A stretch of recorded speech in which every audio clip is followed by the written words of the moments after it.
सांड और गीदड़। एक किसान के पास एक बिगलैर सांड था। उसने कई पशु सींग मारकर घायल कर दिए। आखिर तंग आकर उसने सांड को जंगल की ओर खदेड़ दिया। सांड जिस जंगल में पहुंचा वहां खूब हरी घास उगी थी। आज़ाद होने के बाद सांड के पास दो ही काम रह गए, खूब खाना हुंकारना तथा पेड़ों के तनों में सींग फंसाकर जोर लगाना। सांड पहले से भी अधिक मोटा हो गया। सारे शरीर में ऐसी मांसपेशियां उभरी जैसे चमड़ी से बाहर छलक ही पड़ेंगी। पीठ पर कंधों के ऊपर की गांठ बढ़ती बढ़ती धोबी के कपड़ों के गट्ठर जितनी बड़ी हो गई। गले में चमड़ी व मांस की तहों की तहें लटकने लगी। उसी वन में एक गीदड़ व गीदड़ी का जोड़ा रहता था, जो बड़े जानवरों द्वारा छोड़े शिकार को खाकर गुजारा चलाते थे। स्वयं वह केवल जंगली चूहों आदि का ही शिकार कर पाते थे। संयोग से एक दिन वह मतवाला सांड झूमता हुआ उधर ही आ निकला जिधर गीदड़ गीदड़ी रहते थे।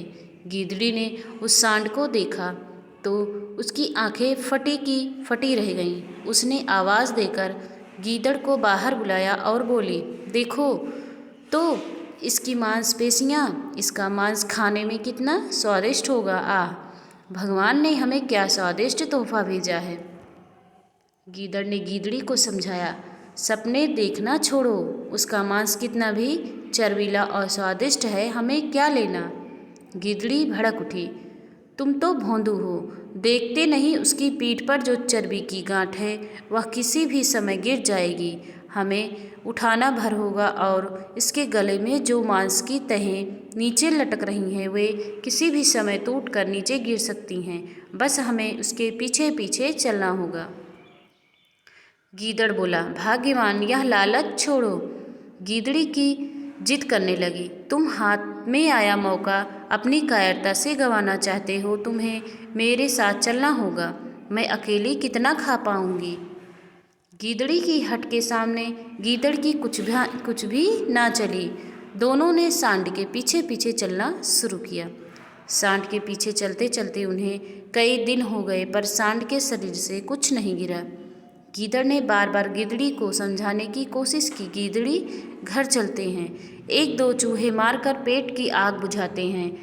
गीदड़ी की अक्ल पर तो पर्दा पड़ गया था। वह न मानी, नहीं, हम खाएंगे तो इसका मोटा ताज़ा स्वादिष्ट मांस, कभी न कभी तो यह गिरेगा ही। बस दोनों सांड के पीछे लगे रहे। भूखे प्यासे एक दिन दोनों गिर पड़े और फिर ना उठ सके। तो बच्चों, इस कहानी से हमें यह सीख मिलती है, अधिक लालच का फल सदा बुरा होता है।